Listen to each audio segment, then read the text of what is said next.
अस्सलाम वालेकुम, मेरा नाम है फ़रीहा खान और आप देख रहे हैं इंग्लिश विद रोशनी। आज डॉन वोकैबुलरी की सीरीज़ के साथ मैं हाज़िर हूँ।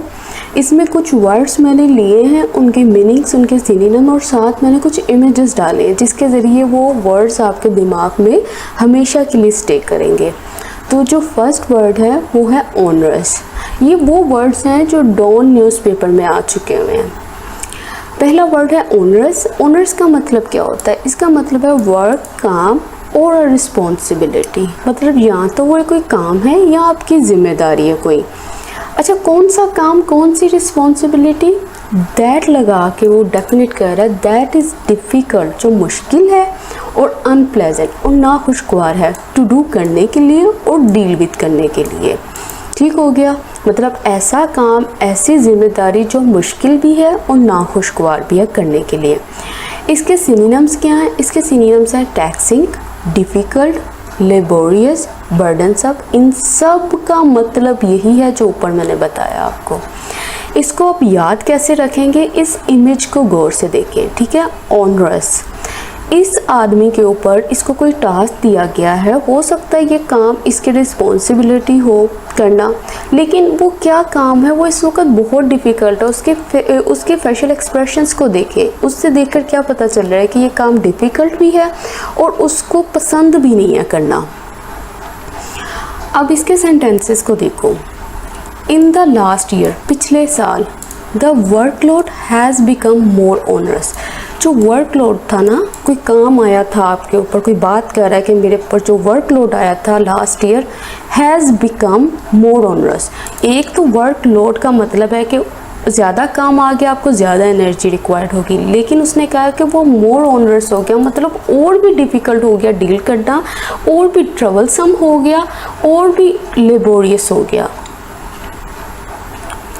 Over time work is often onerous दो अगरचे इट इज़ वेल पेड। अगरचे उसको अच्छा भी पे किया जाए ना तो वो फिर भी ऑनरस लगता है। मतलब अगर आपने 8 घंटे की ड्यूटी कर लिया, उसके बाद अगर आपका वो ओवर टाइम लगता है तो आप खुद इमेजिन करो, चाहे उसकी अच्छी पेमेंट मिल रही है आपको, लेकिन वो काम आपके लिए अनप्लेजेंट भी होगा और आपको जल्दी होगी कि मैं किसी तरह से घर चला जाऊँ, इस बर्डन से जान छूटे।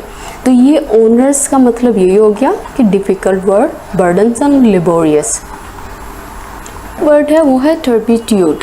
इसका मतलब क्या होता है? इसका मतलब होता है ईवल क्वालिटी। किसी इंसान है, उसके अंदर जो सबसे ख़राब क्वालिटी है ना, उसकी बात कर रहा है।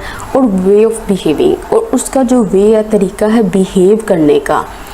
अब इसके सिनोनिम्स क्या होते हैं? इसके होते हैं विकेटनेस, इमोरलिटी, वो बंदा जिसके अंदर कोई मोरल नहीं है, कोई अखलाकियात नहीं है, करप्शन करता है, करप्टनेस है उसके अंदर, वॉइस है। मतलब इन सब का मतलब यही है किसी के अंदर ख़राब क्वालिटी है।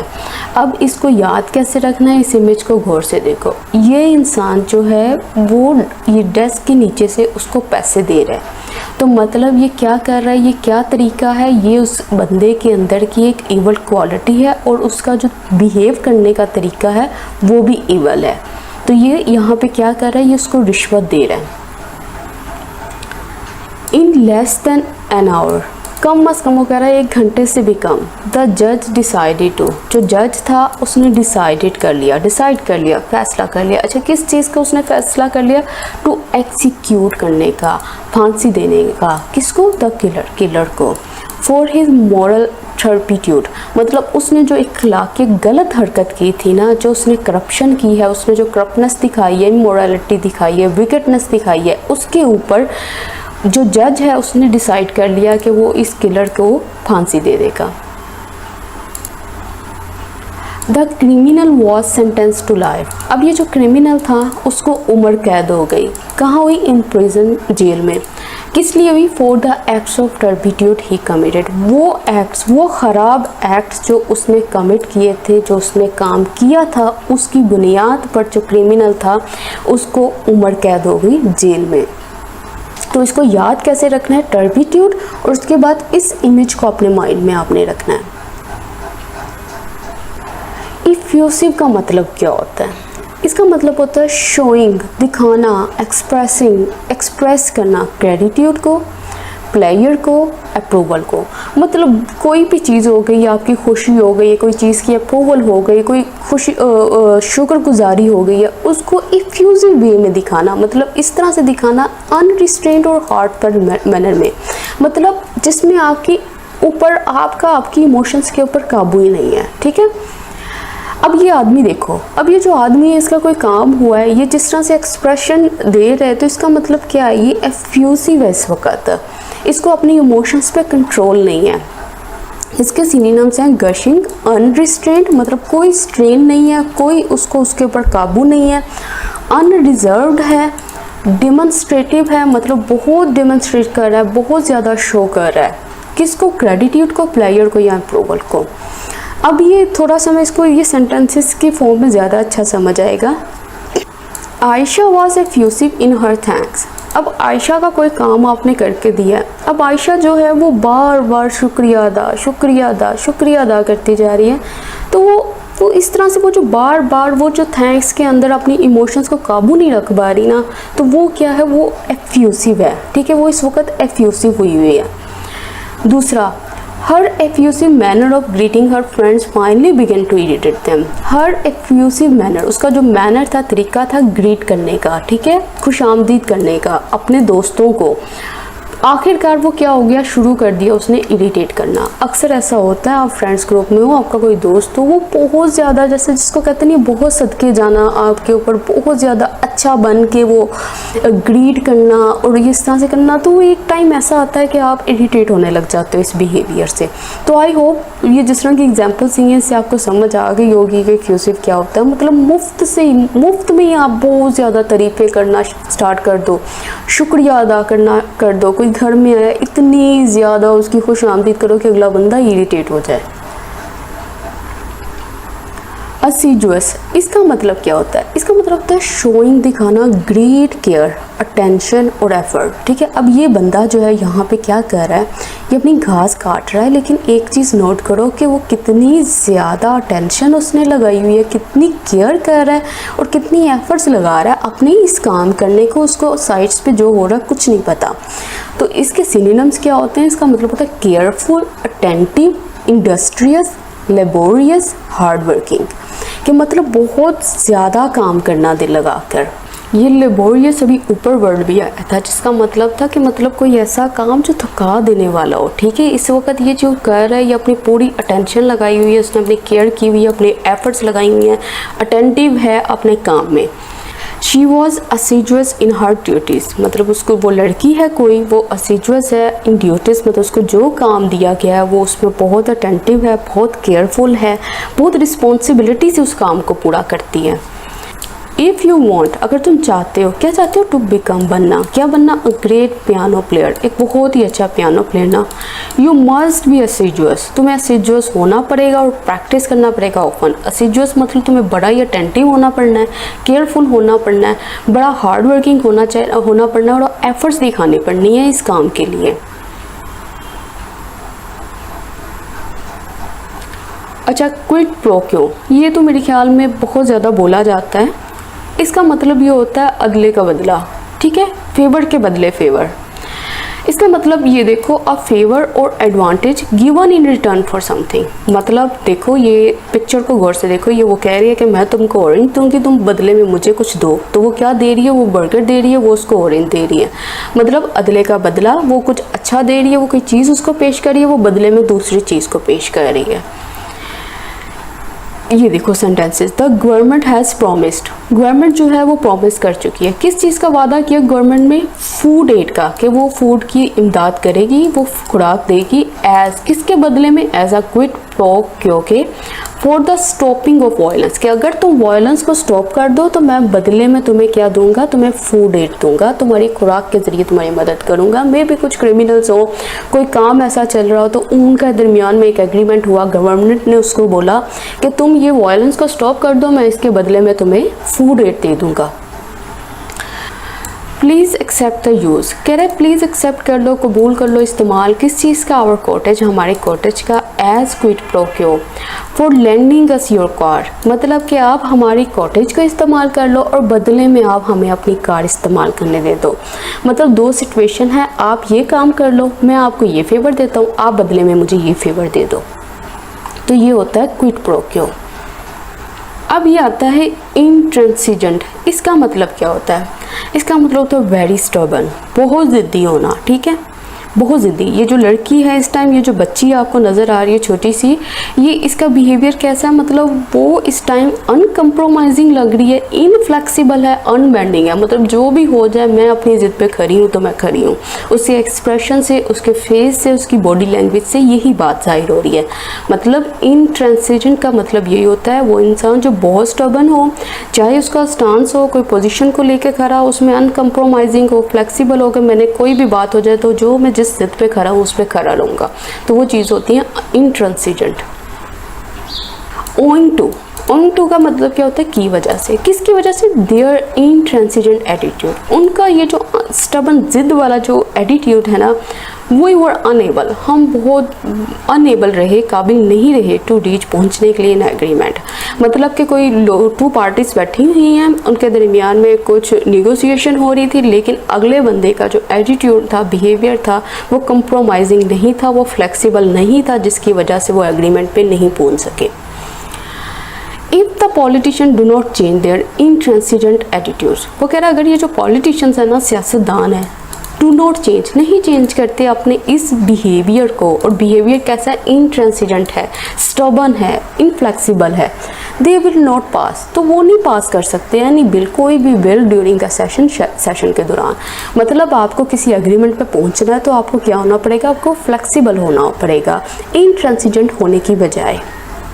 तो इंट्रांसिजेंट के लिए आप इस पिक्चर को माइंड में रखिएगा। Pave the way for something, pave the way for something का मतलब ये होता है रास्ता बनाना किसी के लिए आसानी पैदा कर देना। Making the way for, clearing the path for, ये तीनों का मतलब यही होता है, किसी के लिए रास्ता बना देना, किसी के काम में आसानी पैदा कर देना। ये देखो, ये जिस तरह से आदमी है वो किसी के लिए पूरा रास्ता बना के जा रहा है कि आने वाले को आसानी हो कि या इस रास्ते पर चलकर मैंने अपनी मंजिल पर पहुंच जाना है। देयर इकोनॉमिक पॉलिसी, उनकी जो इकोनॉमिक पॉलिसी थी ना, पेव्स द वे फॉर, उसने रास्ता बना दिया, उसने आसानी पैदा कर दी, किसके लिए? इंडस्ट्रियल एक्सपेंशन के लिए, इंडस्ट्रियल ग्रोथ के लिए, कि उन्होंने जो भी पॉलिसी बनाई थी, देखो उन्होंने कोई इकोनॉमिक पॉलिसी बनाई, अब उस पॉलिसी की वजह से क्या हुआ, किस चीज़ में आसानी पैदा हो गई? इंडस्ट्रियल एक्सपेंशन में, इंडस्ट्रियल ग्रोथ में।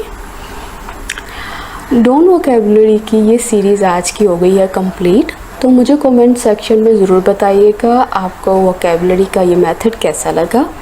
इसके साथ ही मुझे इजाज़त दें, अल्लाह हाफिज़। अस्सलाम वालेकुम, मेरा नाम है फ़रीहा ख़ान और आप देख रहे हैं इंग्लिश विद रोशनी। डॉन वोकैबुलरी की न्यू सीरीज़ के साथ आज फिर मैं हाजिर हूँ। इन वीडियोस में मैं सबसे इम्पोर्टेंट वर्ड्स आपके लिए लेकर आती हूँ, उनको ट्रिक से याद कराने की कोशिश करती हूँ। खाली एक वर्ड नहीं आप यहाँ पे सीखोगे, आप उसके साथ उसके सिनोनिम्स भी सीखोगे, जो कि बेस्ट वे है अपने वोकैब बैंक को इंक्रीज़ करने का।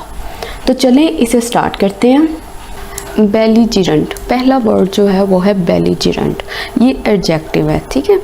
बेलीजिरेंट का मतलब क्या है? इसका मतलब होता है जब कोई इंसान, कोई ग्रुप लोगों का, कोई पार्टीज़, कोई कंट्रीज़ जो बहुत ज़्यादा एंग्री हों, अग्रेसिव हों और हर वक्त ना, जिसको कहते हैं ना, वॉर में एंगेज रहे, मतलब जिसका सलूशन ही वॉर हो, या जिस पर्सन के साथ आप बात करो उसका सलूशन ही क्या हो कि उसने एंग्री ही होना है, उसने अग्रेसिव फीलिंग्स को ही शो करना है। तो इसका मीनिंग देखो, एंग्री एंड अग्रेसिव फीलिंग, ठीक है। बेलीजिरेंट वो पर्सन होगा जो एंग्री और अग्रेसिव फीलिंग्स रखेगा। शोइंग रेडीनेस, शो करेगा रेडीनेस को, मतलब तैयार रहेगा किसके लिए? फाइट करने के लिए। एंगेज इन अ वॉर, या वॉर में एंगेज रहेगा, मतलब जिसका सोल्यूशन ही वॉर होगा। अगर टू कंट्रीज़ हैं, उनसे बात की जाए तो वो किस सोल्यूशन पे आएंगी? हमेशा वो वॉर पे ही आएंगे, क्योंकि वो बेलीजिरेंट हैं, उनकी नेचर ही बेलीजिरेंट है।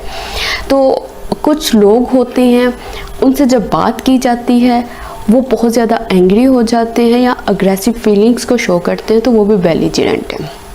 सिनोनिम्स क्या हैं इसके?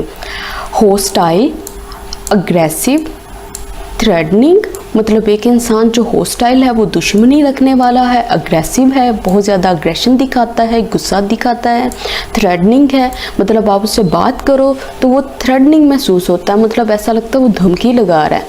एंटागोनिस्टिक है, इसका मतलब यही है। अब ये पिक्चर को गौर से देखो, देखो ये पर्सन है, ये मासूम सा इंसान है, ये उससे बात कर रहा है, तो उसकी एक्सप्रेशन को चेक करो, उसको देख के पता चल रहा है कि ये बेलिजरेंट पर्सन है। अब examples, he is always very belligerent towards me. अब देखो ये एक इंसान है, ये बंदा इस इंसान से बात करने आया है, तो वो जब भी ये कोई बात नॉर्मल वे से भी करे तो वो क्या करता है, वो बेलिजरेंट हो जाता है, अग्रेशन शो करता है उसकी तरफ। तो ये बंदा क्या कह रहा है, he is always very belligerent towards me, ये हमेशा मेरी तरफ इसी तरह से है, बेलिजरेंट है, बहुत ज़्यादा गुस्सा दिखाता है, हॉस्टिलिटी दिखाता है। The two belligerent parties have changed their plans for war। अब ये टू पार्टीज थी, ठीक है, कोई भी पार्टीज थी, वो आपस में बात करती थी, वो पहले क्या करती थी, वॉर पे आ जाती थी। तो अब वो ये कह रहा है कि the two belligerent parties have change their plans, उन्होंने अपने जो प्लान थे, जो भी उनके इरादे थे, उन्होंने चेंज कर लिए फॉर वॉर के लिए। तो बेलिजरेंट के लिए इस पिक्चर को अपने माइंड में रखिएगा, इसके एक्सप्रेशंस को और इस इंसान के एक्सप्रेशंस को, इस तरह से ये वर्ड आपके माइंड में रहेगा। ससेप्टिबल का मतलब क्या होता है? एडजेक्टिव। ये वर्ड्स जो है ना, ये वाला जो वर्ड है, ये सब के सब आपको न्यूज़पेपर में मिलेंगे, ये सब के सब आ चुके हुए मोस्टली। अच्छा, ससेप्टिबल वो चीज़ होती है जो इजीली अफेक्ट हो सके या हार्म हो सके किसी चीज़ से, ठीक है, कोई चीज़ भी हो सकती है और कोई इंसान भी हो सकता है। दूसरा उसका मतलब क्या है, इजीली इन्फ्लुएंस हो जाना और अट्रैक्ट हो जाना, मतलब किसी की बातों में बहुत जल्दी आ जाना, तो मतलब वो बंदा किसी की बातों से बहुत जल्दी अफेक्ट होने वाला है, या अगर कोई चीज़ है तो उससे बहुत जल्दी हार्म हो जाने वाला है। इसके जो सिनोनिम्स होते हैं वो ये है, ओपन टू, मतलब कोई चीज़ है वो ओपन टू है किसी चीज़ से, तो अगर आप ओपन टू होंगे, अगर आप किसी, समझो अगर आप धूप है, बाहर है, तो आप ओपन टू होंगे तो ऑफ कोर्स आपको हीट स्ट्रोक हो सकता है। रिसेप्टिव टू का मतलब है बहुत जल्दी कबूल करने वाला, बहुत जल्दी असर कबूल करने वाला। वल्नरेबल का मतलब होता है कमज़ोर, मतलब बहुत जल्दी अफेक्ट हो जाना। एन ईजी टारगेट फॉर, कि बड़ा ईजी निशाना होना किसी चीज़ के लिए। लाइबल टू, इसका मतलब ये होता है इंक्लाइंड होना, लाइकली टू डू और टू बी समथिंग, मतलब कुछ होना, बहुत जल्दी ये असर कबूल करने वाले वर्ड्स हैं। प्रोन टू होना, सब्जेक्ट टू होना, इंक्लाइन टू होना, एट रिस्क ऑफ होना, इन सब के मतलब यही हैं कि आप बहुत जल्दी असर कबूल करो, बहुत जल्दी आप उससे हार्म हो सकते हो, बहुत जल्दी आप इन्फ्लुएंस हो सकते हो, बहुत जल्दी अट्रैक्ट हो सकते हो। मतलब अगर इन सब वर्ड्स को एक वर्ड में कहूँ ना, तो इसका मतलब है कि आप इजीली अफेक्ट हो सकते हो। अब ये देखो, ये बच्चा है, ठीक है, विंटर्स आती हैं तो इस बच्चे को क्या होता है, बहुत जल्दी ज़ुकाम हो जाता है। तो ये क्या है, ये कोल्ड के लिए, ये ठंड के लिए ससेप्टिबल है, मतलब ये बहुत जल्दी अफेक्ट हो जाता है सर्दी से। अब एग्जाम्पल चेक करो, older people are more susceptible to infections. वो कह रहा है जो ओल्डर पीपल होते हैं ना, वो बड़े ससेप्टिबल होते हैं, बड़े ओपन टू होते हैं, मतलब बड़ी जल्दी उन पे इन्फेक्शंस जो है असर कर सकता है। She isn't very susceptible to flattery. अब वो कोई लड़की है, ठीक है, वो आप उसकी जितनी भी चापलूसी करोगे ना, वो आपकी बातों में आने वाली नहीं है। तो वो लड़की क्या है, वो ससेप्टिबल नहीं है, किस चीज़ से, इस चापलूसी से। फ्लैटरी का मतलब होता है चापलूसी करना। तो अब देखो यहाँ पे क्या मीनिंग मैंने बताया है कि कोई इंसान जो इजीली इन्फ्लुएंस हो सके और अट्रैक्ट हो सके, या कोई भी इंसान जो अफेक्ट हो सके या हार्म हो सके किसी चीज़ से। तो इसको इस तरीके से याद रखना है आपने। इम्पास, इम्पास क्या है? ये नाउन है, ठीक है। इसका मतलब क्या होता है? A situation in which no progress seems possible, जिसमें कोई प्रोग्रेस ही नहीं नजर आती है आपको, ठीक है। अब ये पिक्चर को गौर से देखो, ये डोर नजर आ रहा है, अपॉर्चुनिटी नजर आ रही है ना। आप इसको ओपन किया है तो सामने वॉल है, मतलब कोई प्रोग्रेस नजर नहीं आ रही, बिल्कुल एक जैम लगा हुआ है यहाँ पे, आप आगे नहीं जा सकते। वो सिचुएशन को बोलते हैं इम्पास, जिसमें कोई प्रोग्रेस नहीं हो सकती।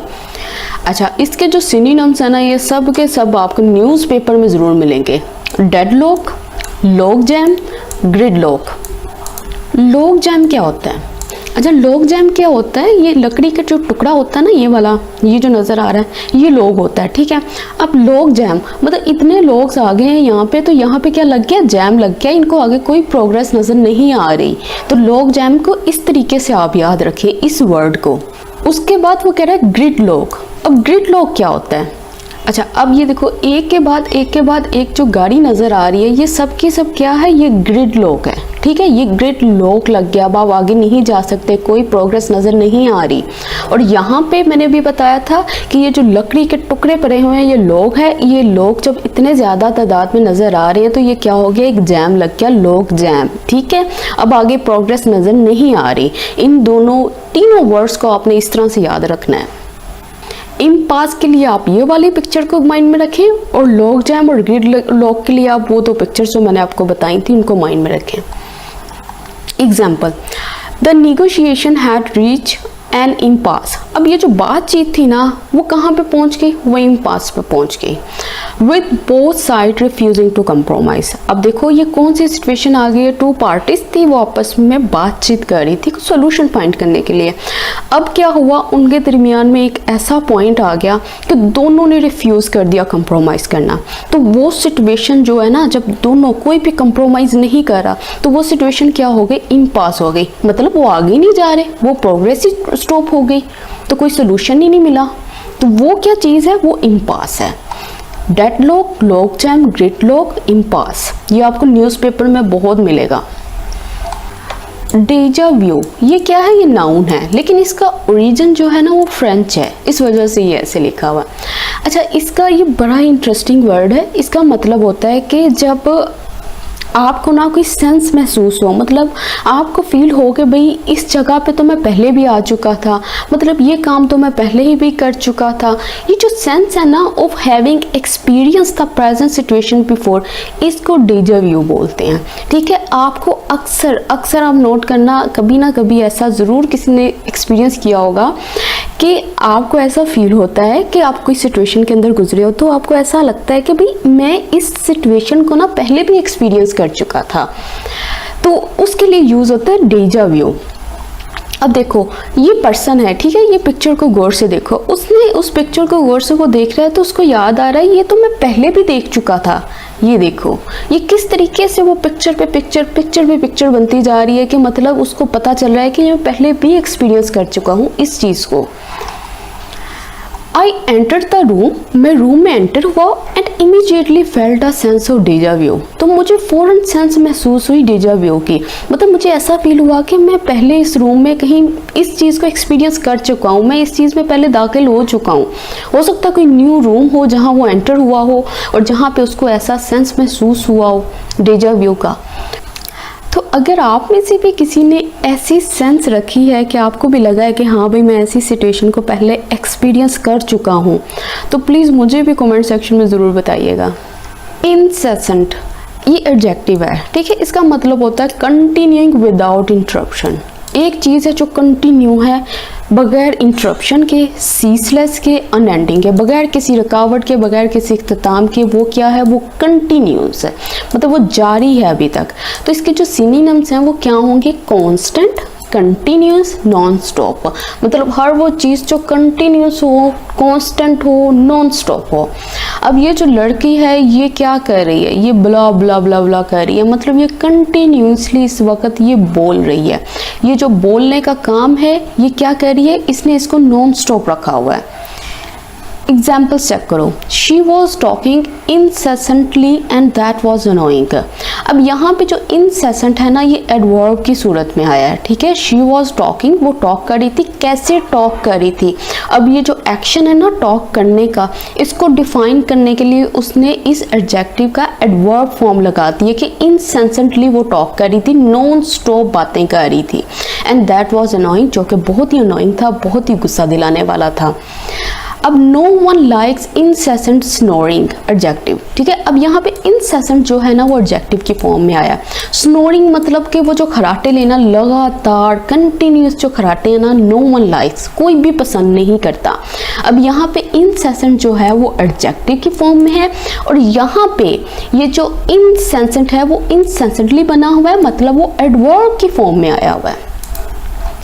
एम्बीवेलेंट, एम्बीवेलेंट क्या होता है, ये एडजेक्टिव होता है, ठीक है। एम्बीवेलेंट फीलिंग्स होती है, जब ना आप कहते हो ना कि आप सर्टेन नहीं होते, आपके दिमाग में ऐसी सोचें होती हैं, अच्छा मैं ये करूं या ना करूं, तो उस टाइम आपके पास क्या है दिमाग में, एम्बीवेलेंट फीलिंग्स हैं।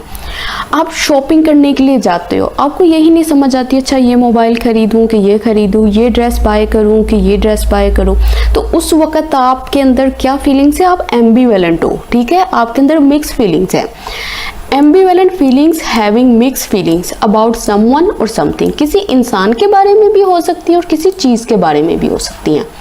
सिनोनिम्स क्या हैं इसके, इक्विवोकल, इक्विवोकल होना, अनसर्टेन होना, पता ही नहीं है क्या लेना है क्या नहीं करना, अनश्योर होना, डाउटफुल होना, इनडिसाइसिव होना, मतलब आप ड्रेस बाय कर रहे हो, आपको पता ही नहीं, आप डिसीजन ही नहीं ले पा रहे कि ये लेना है कि वो लेना है, तो आप इस वक्त क्या हो, इनडिसाइसिव हो। इनकंक्लूसिव, कंक्लूजन पे नहीं आ रहे आप। इसके लिए ये पिक्चर गौर से देखो, ठीक है। आप कह रहे हो हाँ करूं या ना करूं, किसी में भी, मतलब आपको कुछ समझ नहीं आ रहा कि आप किस साइड पे जाओ। इस पिक्चर को गौर से बस देखो आप।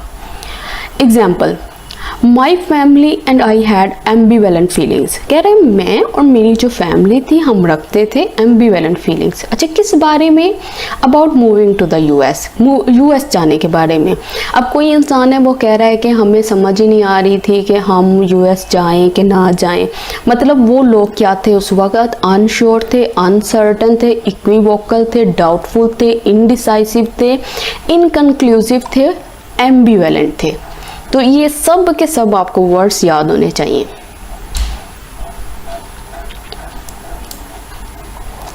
ओब्लीवियस, इसका मतलब क्या होता है, इसको देखने से पहले ना बस आप ये पिक्चर देख लो।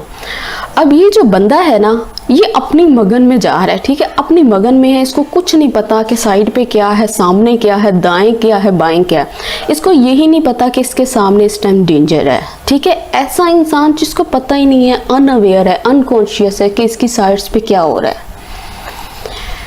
नॉट अवेयर ऑफ, नहीं वाकिफ होना, और नॉट नोटिसिंग समथिंग, किसी चीज़ को नोटिस ही नहीं करना, स्पेशली खास तौर पर what is happening around you, क्या आपके इर्द गिर्द क्या हो रहा है। इसके जो सिनोनिम्स होते हैं, अनअवेयर ऑफ होना, अनकॉन्शियस ऑफ होना, कुछ नहीं पता कि साइड पे क्या हो रहा है, दुनिया में क्या चल रहा है, बस अपनी धुन में मगन है ये बंदा। एग्जाम्पल, ही वॉज ओब्लीवियस, ये जो बंदा था ना ये क्या था, ओब्लीवियस था। ओब्लीवियस क्या है, एडजेक्टिव है।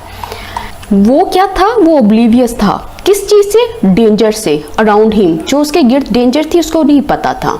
बेनेवोलेंट का मतलब क्या होता है, ये एडजेक्टिव है, ठीक है, इससे बनता है बेनेवोलेंस, मतलब गुडनेस।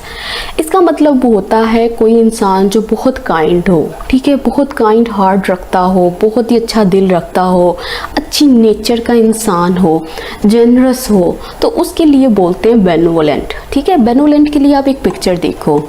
अब ये जो इंसान है ना ये दूसरे इंसान की हेल्प कर रहा है उसको मुश्किल से बाहर आने के लिए, तो अब ये जो बंदा है तो हम क्या कहते हैं, वो बड़ा काइंड हार्टेड था, वो बड़ा ही नरम दिल इंसान था।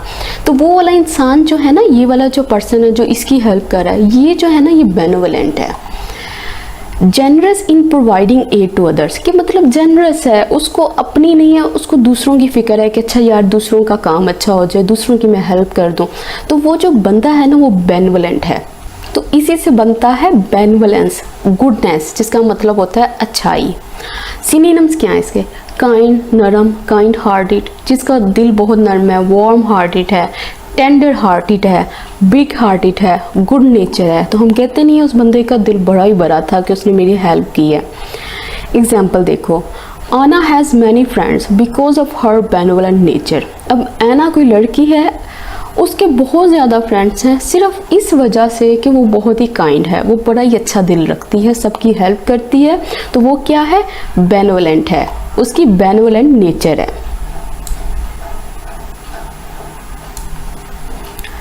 इंडिस्पेंसेबल का मतलब क्या होता है, ये एडजेक्टिव है, इसका मतलब होता है बहुत ही ज़रूरी।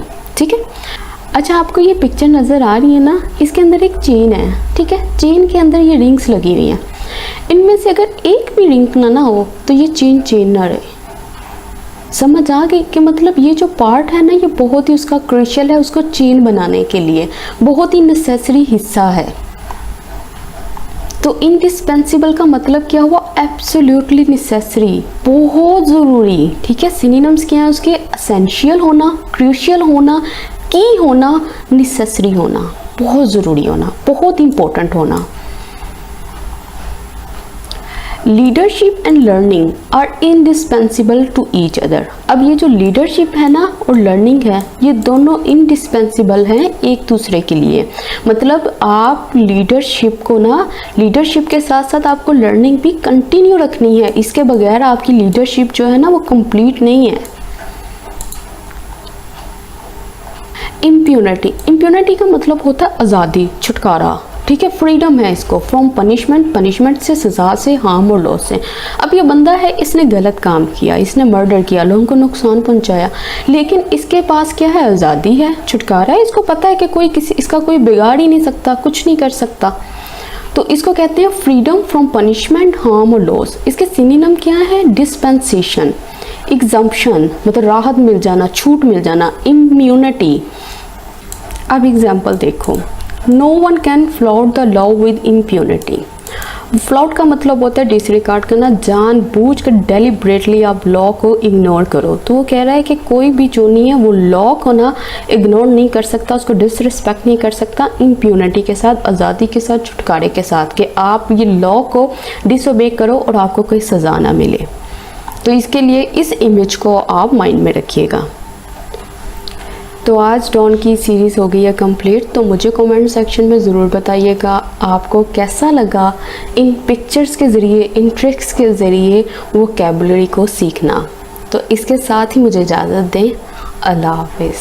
अस्सलाम वालेकुम, मेरा नाम है फ़रीहा खान और आज फिर मैं आप सबके सामने हाजिर हूँ एक नई वोकैब के साथ। चलें स्टार्ट करते हैं।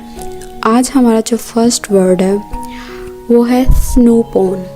स्नूपोन का मतलब होता है जासूसी करना। स्नूपोन का मतलब क्या होता है, जासूसी करना। ये एक वर्ब है। इसके सिनोनिम्स क्या होंगे, spy, eavesdrop, to poke nose in, spite upon. ये सब इसके सिनोनिम्स हैं, ये सब इसकी जगह पे इस्तेमाल हो सकते हैं।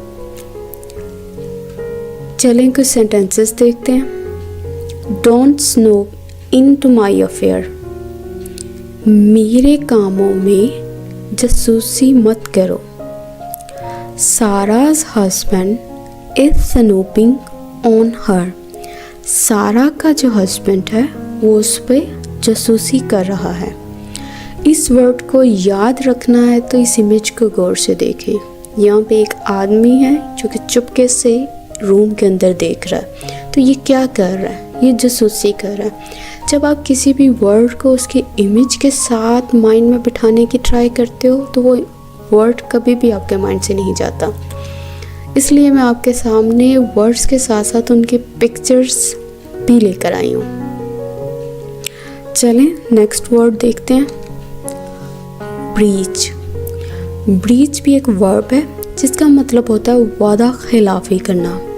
ठीक है, जैसे ये एक पिक्चर में आप देखें, ये एक लॉक बना हुआ है, एक ताला बना हुआ है जिसके अंदर किसी ने ज़बरदस्ती इसको तोड़ने की कोशिश की है। क्यों किया, मतलब वो क्या कर रहा है, वो किसी चीज़ की खिलाफ वर्जी कर रहा है ना, तो वो जो चीज़ हो सकती है उसको कहते हैं ब्रीच। इसके जो सिनोनिम्स हैं वो हैं violation, intrusion, to cross the limits. चले अब इसके सेंटेंसेस बनाते हैं. He breached the agreement which he made with his employer. He breached the agreement.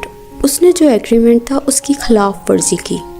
ये कौन सा एग्रीमेंट था? ये विच लगा के बता रहा है. विच जो होता है जो बेजान चीज़ों के लिए इस्तेमाल होता है. विच ही मेड, जो उसने किया था, वो जो एग्रीमेंट था उसके साथ बनाया था, किया था. किसके साथ? विद लगा के बताएगा. विद हिज एम्प्लॉयर, अपने एम्प्लॉयर के साथ. व्हाट दे डिड, उन्होंने जो किया. व्हाट का मतलब क्या भी होता है, जो भी होता है. व्हाट दे डिड, उन्होंने जो किया. अमाउंटेड टू, अमाउंट टू का मतलब होता है किसी चीज़, एक चीज़ जो है वो दूसरी चीज़ के बराबर है. What they did amounted to a breach of contract. उन्होंने जो भी किया वो किसके बराबर था? वो एक कॉन्ट्रैक्ट की खिलाफ वर्जी के बराबर था. हमारा थर्ड वर्ड है इम्पेरेटिव.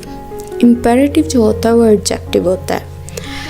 इसमें इसका उर्दू में मतलब होता है ज़रूरी. ज़रूरी चीज़ के लिए हम क्या बोलेंगे? इम्पेरेटिव. इसके जो सिनोनिम्स हैं वो हैं important, critical, compulsory, essential, crucial. एक दफ़ा फिर से इसको मैं रिवाइज करती हूँ. Important, critical, compulsory, essential, crucial. अब इसके सेंटेंसेस देखते हैं. इट इज़ इम्पेरेटिव, ये ज़रूरी है. दैट, ये के पॉलिटिशियंस शुड बी, होने चाहिए. गुड कम्युनिकेटर्स, वो कह रहा है कि ये बहुत ज़रूरी है कि जो पॉलिटिशियंस हैं उनको एक अच्छा कम्युनिकेटर होना चाहिए.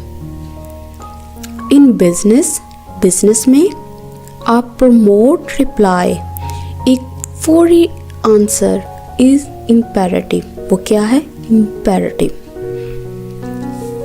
चलें नेक्स्ट वर्ड देखते हैं. इनएडिक्वेट, ये भी एडजेक्टिव है. इसमें ये पिक्चर देखें. अब ये जो इंसान है, बारिश हो रही है, इसके पास तो अम्ब्रेला है. ये जो अम्ब्रेला है ये इस बंदे के लिए तो काफ़ी है. अब इस बंदे की जो अम्ब्रेला है वो इस बंदे के लिए काफ़ी नहीं है. तो इस इमेज को माइंड में रखें और इस वर्ड को याद करें. इसका मतलब होता है नाकाफ़ी. इसका जो सिनोनिम्स हैं वो हैं इनसफिशिएंट, नाकाफ़ी, डेफिशिएंट, लैकिंग. ये सारे के सारे इसके सिनोनिम्स हैं. चलें इनको सेंटेंस में इस्तेमाल करते हैं. Medical records were found, medical records पाए गए थे. टू बी इनएडुकेट, मतलब नाकाफ़ी. यहाँ पे ये जो वर्ड के साथ वर्ड की थर्ड फॉर्म यूज़ हुई है, ये एक पैसिव स्ट्रक्चर है. ये हम आने वाली वीडियोस में इसको ज़रूर कवर करेंगे. हिज वेजेस वर इनएडुकेट, उसकी जो तनख्वाह थी वो बहुत नाकाफ़ी थी. किस लिए? फॉर लगा के बताएगा. फॉर द नीड्स, ज़रूरत के लिए. अब किस चीज़ की ज़रूरत के लिए जो रिलेशन शो करते हैं वो, उसके लिए हम एक प्रपोजिशन यूज़ करते हैं, वो होती है ऑफ. हिज ग्रोइंग फैमिली, इसकी बढ़ती हुई फैमिली के लिए. इसको मैं फिर रिपीट करती हूँ. His wages were इनएडिक्वेट for the needs of his growing family, उसकी जो आमदनी थी वो नाकाफ़ी थी उसकी बढ़ती हुई फैमिली की ज़रूरियात के लिए. डिप्लॉयड, ये वर्ब है. अगर तो आप न्यूज़पेपर रीडिंग करते हैं तो आपको पता है कि ये वर्ड डेली ही आपकी नज़र से गुजरता होगा. इसका मतलब होता है तैनात करना, यूज़ में लाना, काम पे लगाना. इसके जो सिनोनिम्स हैं वो होते हैं यूटिलाइज, अरेंज, सेट आउट. अब इसको याद करने के लिए ये सबसे अच्छी पिक्चर है. इसमें ये जो फौजी हैं इनको बाहर निकाला हुआ है. ये किसी जगह पे तैनात हैं, ठीक है. ये तैनात किए गए हैं यहाँ पे किसी मकसद के लिए, काम पे लगाया गया इनको. इनको सेंटेंस में कैसे यूज़ करेंगे? माई जॉब डजेंट रियली अलाउ मी, मेरी जो जॉब है वो मुझे इजाज़त नहीं देती फुली मुकम्मल तौर पर to deploy my skills talents, मेरी जो स्किल्स हैं या टैलेंट्स हैं उनको इस्तेमाल करना मुझे अलाउ नहीं करती मेरी जॉब, ठीक है। My job doesn't really allow me fully to deploy my skills talents. The troops were deployed for battle, जो फौजी थे फौज थी वो डिप्लॉयड, उनको तैनात किया गया था किस लिए? फॉर बैटल, जंग के लिए। इसके साथ ही आप मुझे इजाज़त दें। मुझे उम्मीद है कि ये वीडियो आपको बहुत पसंद आई होगी। जाने से पहले वही बात, वीडियो को लाइक ज़रूर कीजिएगा और मेरे चैनल को सब्सक्राइब करना मत भूलिएगा। Thank you so much. अस्सलाम वालेकुम, मेरा नाम है फ़रीहा ख़ान और आप देख रहे हैं इंग्लिश विद रोशनी। आज फिर मैं हाज़िर हूँ डॉन वोकैब की न्यू सीरीज़ के साथ। इस वीडियो में हम क्या करते हैं, जितने भी डिफ़िकल्ट वर्ड्स हैं उनकी डेफिनेशंस को चेक करते हैं, उनके सिनोनिम्स चेक करते हैं, उनको कोशिश करते हैं कि इमेजेस के ज़रिए अपने माइंड में उनको बिठा सकें। तो इस सीरीज़ में आपको बहुत ज़्यादा वर्ड्स सीखने को मिलेंगे। इस तरह की तकरीबन 7 वीडियोस मैंने ऑलरेडी अपलोड कर दी हैं। आप इंग्लिश वोकैब की प्लेलिस्ट में जाएं, ये सारी वीडियोस वहाँ पे मौजूद हैं। आप एक एक करके सबको चेक करें, आपको बहुत ज़्यादा कुछ सीखने को मिलेगा। तो इसके साथ ही अपनी वीडियो को स्टार्ट करते हैं। अच्छा, जो फर्स्ट वर्ड है वो है कैप्रिशियस, ठीक है। ये एडजेक्टिव है। क्या वर्ड है? कैप्रिशियस। इसका मतलब क्या होता है? इसका मतलब है कि ऐसा इंसान जो मनमाना हो, जो अपनी ख्वाहिश पर चलता हो, जिसका मूड, जिसका बिहेवियर अचानक से चेंज हो जाए, तो वो जो इंसान होगा ना, उसके लिए ये वर्ड इस्तेमाल होगा कैप्रिशियस। अब इसकी डेफिनेशन देखें।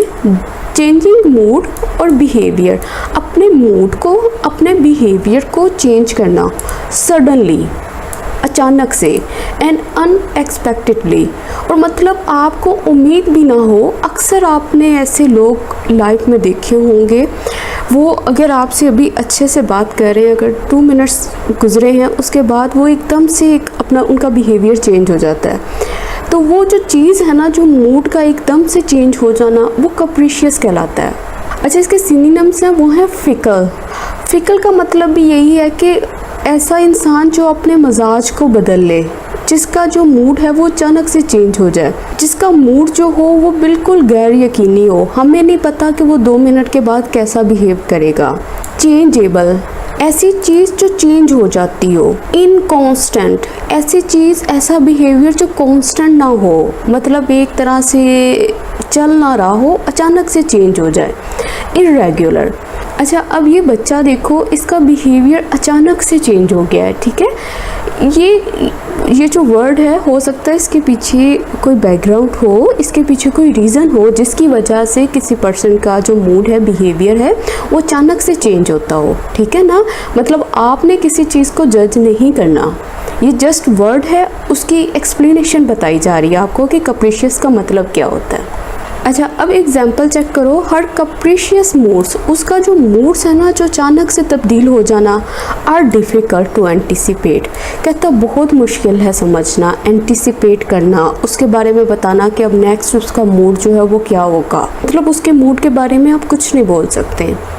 Second, it is impossible to buy a gift for her, कहता है ये बहुत मुश्किल है, नामुमकिन है बाय करना गिफ्ट उसके लिए, because she has a capricious choices, क्योंकि उसकी जो चॉइसेस हैं वो बहुत तेज़ी से तब्दील होती हैं। तो अब वो जो उसकी चॉइसेस हैं वो क्या हैं? वो कैप्रिशियस हैं। वो क्या हैं? इनकॉन्स्टेंट हैं, चेंजेबल हैं, मतलब वो अचानक से चेंज हो जाती है। अच्छा, नेक्स्ट वर्ड है सोजन। ये नाउन है। इसका मतलब क्या है? इसका मतलब होता है एक आर्जी क़याम। इसकी डेफिनेशन ये है, अ टेम्परेरी स्टे, एक टेम्परेरी तौर पर, एक आर्जी क़याम, किसी जगह पर आर्जी तौर पर स्टे करना। A short period of time, कहता है एक मुख्तसर वक्त के लिए। दैट यू स्टे, कि आप स्टे करते हो इन अ प्लेस, उस जगह में, that is not your home, जो आपका घर नहीं है। तो ऑफ कोर्स आप उसी जगह पर एक टेम्परेरी स्टे करोगे ना। सिनोनिम्स क्या है? Stop over, visit. जो वर्ड स्टॉप ओवर है ना, ये भी इस्तेमाल होता है एक आर्जी क़याम के लिए भी इस्तेमाल होता है, और एक मुख्तसर तौर पर जो ठहराव होता है उसके लिए भी स्टॉप ओवर इस्तेमाल करते हैं। विज़िट से तो वैसे ही पता चल जाता है कि जब हम किसी चीज़ जगह पर विज़िट करते हैं तो ऑफ कोर्स हम थोड़ी देर के लिए जाते हैं। अब ये इमेज देख लो, ये फॉरेनर्स हैं, वो उसने मैप पकड़ा हुआ है लड़की ने। तो अब ये जो यहाँ पे आई है तो ये मुख्तसर क़याम के लिए आई है, कुछ टाइम के लिए इसकी कंट्री में आई है, स्टे करने के लिए आई है, उसके बाद ये वापस चली जाएगी, ये जहाँ से आई है। एग्जाम्पल क्या है इसकी? This short sojourn in China would have a significant impact on my life। अब कोई पर्सन है वो ये कह रहा है कि ये जो शॉर्ट सोजन है ना, ये छोटी सी जर्नी, ये छोटा सा स्टे है मेरा इन चाइना, चाइना में, वुड हैव कहता हो सकता है वो रखे क्या? अ सिग्निफिकेंट इम्पैक्ट, एक बहुत ही इम्पोर्टेंट इम्पैक्ट, असर ऑन माई लाइफ, मेरी ज़िंदगी पर। कि मतलब ये बंदा जो है ना, ये बहुत ज़्यादा जो है ना वो पॉजिटिविटी शो कर रहा है कि मैं चाइना जा रहा हूँ, तो मुझे उम्मीद है कि मेरा ये जो ट्रैवल होगा, ये जो मेरा स्टे होगा ना थोड़ी देर के लिए चाइना में, ये मेरे लिए अच्छा साबित होगा, मेरी लाइफ पे बहुत अच्छा इम्पैक्ट डालेगा। अब ये चाइना इसका घर तो नहीं है ना, ये वहाँ पे थोड़ी देर के लिए जा रहा है। कह रहे during that sojourn in Turkey he became sick with malaria. कह रहे वो जो सोजन था ना, वो जो थोड़ा सा आर्जी तौर पर क़याम हुआ था, जो स्टे हुआ था तुर्की के अंदर, उससे क्या हो गया? वो बीमार हो गया। किस चीज़ से? मलेरिया से। मतलब वहाँ पे थोड़ी देर गया और उसको मलेरिया हो गया, तो उसके लिए ये वर्ड इस्तेमाल होगा सोजन।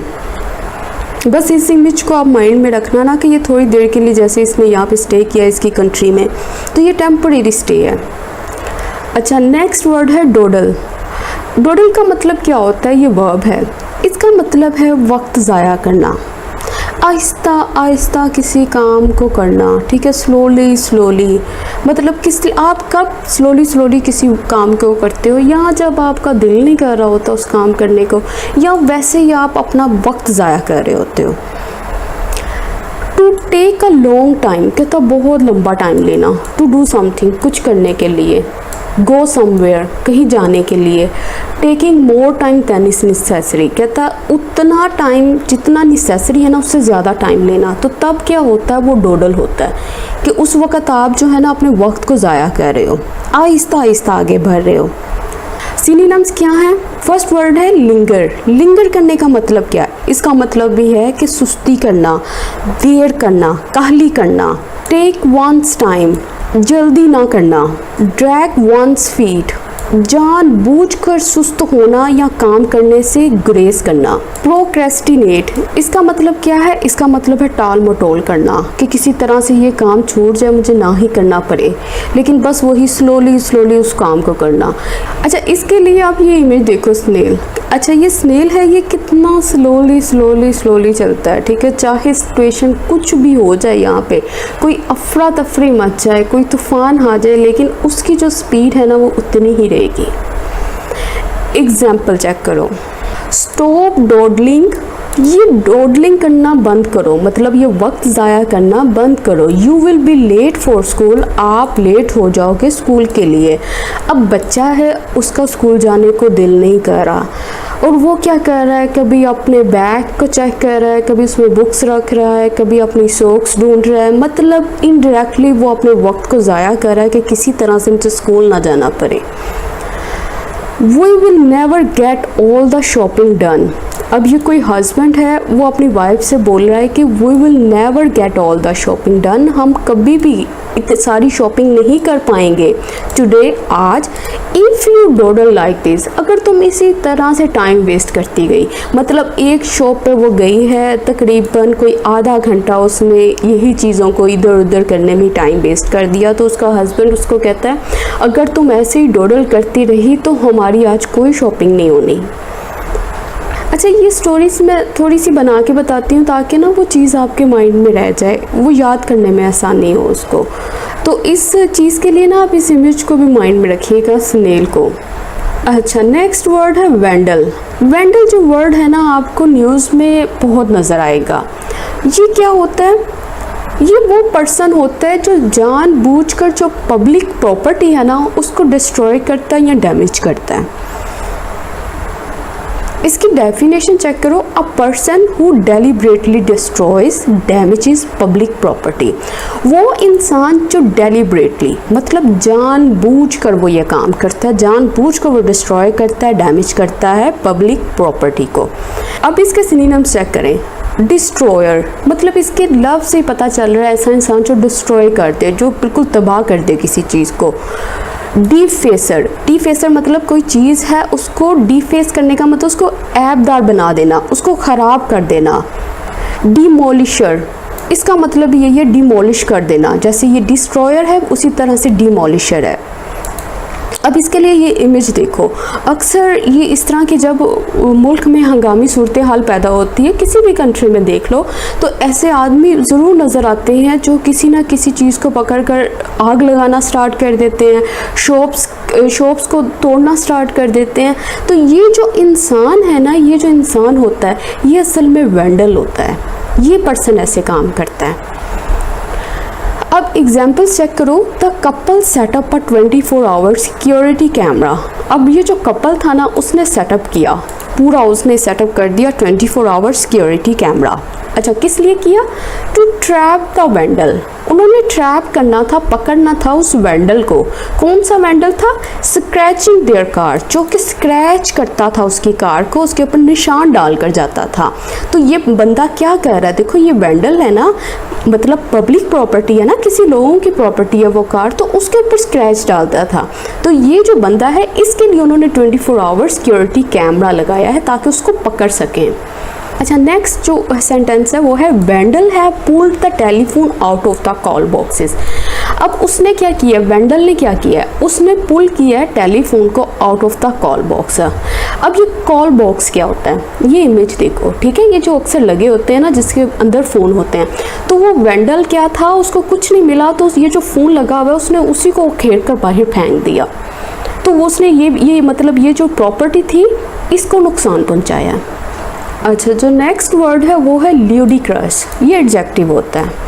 ल्यूडिक्रस कौन सी चीज़ होगी? ल्यूडिक्रस हर वो चीज़ होगी जो कि ऊट पटांग होगी, बेतुकी होगी, ठीक है। इसकी डेफिनेशन देखो, कंप्लीटली अनरीजनेबल, बिल्कुल अनरीजनेबल, किसकी कोई वजह ना बनती हो, स्टूपिड हो, रोंग हो, और फुलिश हो, बेवकूफ़ाना हो, अनरीजनेबल हो, अनसूटेबल हो। मतलब हर वो चीज़ अक्सर आपने देखा हो ना, समझ नहीं आती कि ये बंदे ने ऐसा किया क्या है। कोई वो बात कोई ऐसी कर रहा है, बिल्कुल बढ़ा चढ़ा करके वो बात इतनी बेवकूफ़ाना लगती है कि उस बात को देख सुन कर ही आपकी हंसी आ जाती है। तो इसके लिए ना सबसे पहले आप एक इमेज देख लो। देखो, अब ये लड़की है, इसने इसके अपने ऊपर क्या मास्क पहना हुआ है, ये बिल्कुल डॉग का फेस है, डॉग मास्क इसने पहना हुआ है। तो इस वक्त ये क्या चीज़ है? क्या ये चीज़ रीज़नेबल है? क्या ये चीज़ स्टूपिड नहीं है? क्या ये गलत नहीं है, फुलिश नहीं है, ये अनसूटेबल नहीं है? ये बिल्कुल वो चीज़ नहीं है जिसको देख कर ही हंसी आ रही है, बिल्कुल बेतुकी सी जिसको कहते हैं। तो इस चीज़ के लिए ये वर्ड इस्तेमाल हुआ है ल्यूडिक्रस। सिनोनिम्स चेक करो। फर्स्ट वर्ड है एब्सर्ड। एब्सर्ड क्या होता है? बेतुकी, बेमायने, ठीक है। कोई बात भी हो सकती है, ज़रूरी नहीं है एक चीज़ मैंने एक इमेज दिखाया है, मतलब कोई बात हो सकती है, आप सुनो, आप कहते हो बिल्कुल ही एब्सर्ड थी, बिल्कुल ही बेतुकी बात की है उसने। रिडिक्यूलस थी, लाफेबल थी, स्टूपिड थी, ऐसी बात थी जिसको सुनकर ही आपको हंसी आ गई थी कि मतलब आपको उसमें कोई सच्चाई नहीं नज़र आ रही थी। He looked ludicrous in that suit। अब देखो कोई नया फैशन आया है, उसने बिल्कुल ही मतलब जिसको कहते हैं ना, एक बिल्कुल ही अजीब सा फैशन हो सकता है, वो किसी कंट्री के अंदर बहुत मशहूर हो, बहुत चलता हो, लेकिन वो पाकिस्तान के अंदर यहाँ पे इस तरह का वो सूट पहन के आता है, उस तरह का बिल्कुल, तो वो बिल्कुल ही क्या लग रहा है, वो बिल्कुल ल्यूडिक्रस लग रहा है, बिल्कुल ही मतलब जिसको कहते हैं ना सूट नहीं कर रहा उस एनवायरनमेंट में जहाँ वो रहता है। It was ludicrous to think that plan could succeed. कहता है ये तो बिल्कुल ही ल्यूडिक्रस था, ये तो बिल्कुल ही बेतुकी चीज़ थी ये सोचना कि ये जो प्लान था ना, ये जो मंसूबा था ये सक्सीड होता।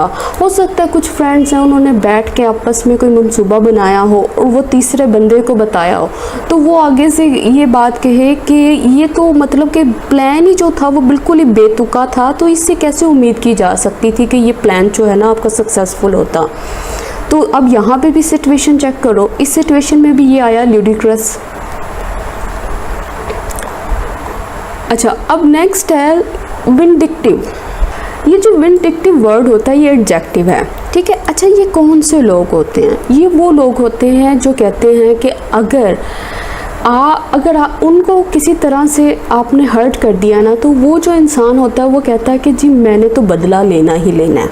वो जो इंसान होता है ना जो सिर्फ बदले पर यकीन रखता है वो होता है विंडिक्टिव।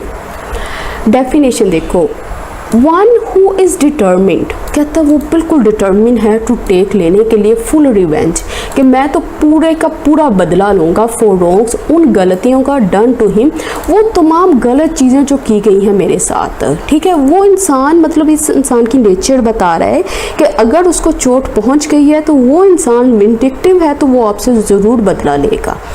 सिनोनिम्स चेक करो, रिवेंजफुल, वेंचफुल का मतलब भी यही है कि अगर तो उसको चोट पहुंच गई है तो वो बदले में ना पूरी कोशिश करेगा कि किसी तरह से आपको भी वही चोट पहुंचे। अनफॉरगिविंग, ऐसा इंसान जो कुछ मर्जी हो जाए वो आपको माफ़ नहीं करेगा, वो बदला लेकर ही छोड़ेगा। अच्छा, अब एक ये इमेज चेक करो, ये एक बच्चा है और ये बच्ची है, ठीक है। इस पिक्चर को देख के पता चल रहा है कि मतलब अगर इस बच्ची ने अगर कुछ कर दिया, इसके बाल खींच दिए, तो ये लड़के से भी पूरी उम्मीद है कि ये भी ऐसा ही काम करेगा। ये दोनों इस वक्त जो है ना वो रिवेंजफुल लग रहे हैं, विंडिक्टिव लग रहे हैं कि भाई हमने तो बदला लेना ही लेना अगर तुमने मुझे ज़रा सी भी नुकसान पहुँचाया। तो अब इस इमेज को भी आप माइंड में रखिएगा। अच्छा, अब एग्जाम्पल देखें, I can not believe you are so vindictive, कहता मैं बिलीव नहीं कर सकता था, मैं यकीन नहीं कर सकता था कि तुम इतने विंडिक्टिव हो, इतने रिवेंजफुल हो। You would spread a nasty rumour about me, कि तुम क्या करोगे कि मेरे बारे में गलत किस्म की बातें फैलाना स्टार्ट कर दोगे। हो सकता है कोई दोस्त हो, ठीक है, दो लड़के हों, उनकी आपस में लड़ाई हुई हो, तो अब दूसरे दोस्त ने क्या करना स्टार्ट कर दिया, उसने क्या करना स्टार्ट कर दिया, उसने उसके खिलाफ ना गलत बातें फैलाना स्टार्ट कर दी। तो अब वो उसका जो पहला फ्रेंड था, जब उनकी दोस्ती थी, तो वो उसको बोलता है कि मुझे नहीं पता था तुम इतने विंडिक्टिव हो कि तुम मेरे बारे में इस तरह की बातें फैलाना स्टार्ट कर दोगे। तो अब वो क्या है, विंडिक्टिव है। हो सकता है उनकी फाइट हुई हो और उसने सोचा हो दूसरे बंदे ने कि हाँ भाई मैं इससे बदला लूँगा। अब जितनी उसकी हिम्मत थी ना, जितनी उसकी ताकत थी, उसके मुताबिक वो बदला ले रहा है। He is so vindictive that he never forgives anybody। अब कोई इंसान है, आप अपने दोस्त को बताते हो कि भाई वो जो बंदा है ना बहुत विंडिक्टिव है, वो नहीं किसी को माफ़ करता। अगर तुमने ये जो गलती करती है वो तुमसे ज़रूर बदला लेगा। क्यों? क्योंकि वो विंडिक्टिव है। तो ये चीज़ें ऐसे याद रखना। अच्छा, नेक्स्ट वर्ड है डम स्ट्रक। डम स्ट्रक का मतलब क्या होता है? इसका मतलब होता है इतने हैरान हो जाना कि आप बोलने के काबिल ना रहो। जैसे हम सब स्टूडेंट्स हैं, आपने देखा होगा कि कोई न्यूज़ है, कोई रिज़ल्ट की न्यूज़ हो, वो पता चले, चाहे वो खुशी हो या दुख हो, तो कई दफ़ा ऐसी सिचुएशन लाइफ में हम सब ने फेस की होगी कि हम बिल्कुल हैरान हो जाएं कि हम बोलने के काबिल ना हों कि इसके ऊपर क्या रिएक्शन दिया जाए। तो वो जो चीज़ है वो है डम स्ट्रक। सो शॉक्ड और सरप्राइज्ड, इतने शॉक हो जाना, सरप्राइज हो जाना, हैरान हो जाना, एज टू बी अनएबल, कि आप हो जाओ अनएबल टू स्पीक, कि आप बोलने के काबिल ना रहो। अब ये देखो, ये लड़की है, इसने कोई न्यूज़ सुनी है, ठीक है, वो न्यूज़ सुनी है, वो इस टाइम बिल्कुल किस तरह से खड़ी है, हक्की बक्की खड़ी है, बिल्कुल इस तरह से देख रही है उसको। इसके सिनोनिम्स हैं, सिनोनिम है अमेज्ड। अमेज्ड का मतलब क्या होता है? हैरान कुन। एस्टोनिश्ड, डम्फाउंडेड, इन सब का मतलब है ऐसी बात, ऐसी चीज़ जो हैरान कुन हो, आपको हैरान कर दे और आपके पास अल्फाज भी ना हो कि आप क्या रिएक्शन दो उस चीज़ पे। They were dumbstruck by the news of the bombing। अब लोग थे, ठीक है, उनको पता चला है कि कहीं पे बॉम्ब ब्लास्ट हुआ है, खुदा ना खास्ता। वो क्या किया, उन्होंने ये खबर सुनी है तो वो क्या हो गए, बिल्कुल हैरान हो गए, बिल्कुल उस कैफियत में आ गए हैं कि उनको समझ नहीं आ रही कि वो क्या अल्फाज निकाले मुँह से। अच्छा, अब ये देखो, अब ये नेक्स्ट सेंटेंस है। अक्सर आपने देखा हो जो फैंस होते हैं जो कुछ पर्सनालिटीज़ को लेकर, तो वो बहुत पागल होते हैं, वो बिल्कुल बहुत ज़्यादा पसंद करते हैं कुछ पर्सनालिटीज़ को। हो सकता है कुछ ड्रामा में आती हो, मूवीज़ में आती हो। अगर वो ही पर्सनालिटी उस इंसान के सामने आ जाए, उस फ़ैन के सामने आ जाए, तो वो क्या होगा, उसकी सिचुएशन ही ऐसी होगी, वो बिल्कुल हैरान होगा देख कर, उसको समझ नहीं आएगी मैं क्या रिएक्शन दूँ। तो एग्जाम्पल देखो, द एक्सट्रीम फ़ैन, बिल्कुल पक्का फ़ैन था, वॉज डम स्ट्रक, वो बिल्कुल डम स्ट्रक हो गया, शॉक्ड हो गया। व्हेन शी मेट, जब वो मिली हर फेवरेट पर्सनैलिटी, जब वो मिली अपनी फेवरेट पर्सनैलिटी से, तो वो क्या हो गई, वो बिल्कुल डम स्ट्रक हो गई, बिल्कुल हैरान हो गई। अच्छा, लास्ट वर्ड है क्योस। इसका मतलब क्या होता है, ये नाउन है, इसका मतलब होता है कंप्लीट डिसऑर्डर, मुकम्मल डिसऑर्डर हो जाना, अफरा तफरी की हालत हो जाना, कन्फ्यूजन हो जाना, गड़बड़ क्रिएट हो जाना। तो उसके लिए ये वर्ड्स होता है क्योस। ये भी आपको न्यूज़पेपर में बहुत मिलेगा। सिनोनिम्स क्या है इसके, अनाकी, अनाकी का मतलब क्या होता है, अनाकी का मतलब होता है खराबी की हालत।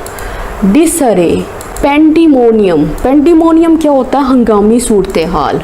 टर्मोइल, मेहिम, मतलब इन सब का मतलब है कि एक ऐसी सूरत हाल होना जिसमें बिल्कुल हंगामा हो जाना, बिल्कुल अफरा तफरी की सूरत हाल। इस इमेज को देखो, यहाँ पे क्या हो रहा है, इस टाइम कौन सी सिचुएशन है, बिल्कुल ये क्या हो रहा है, यहाँ पे बिल्कुल अफरा तफरी मची हुई है, हलचल मची हुई है, हंगामी सूरत हाल है, कुछ भी नहीं पता कौन क्या कह रहा है क्या नहीं कह रहा।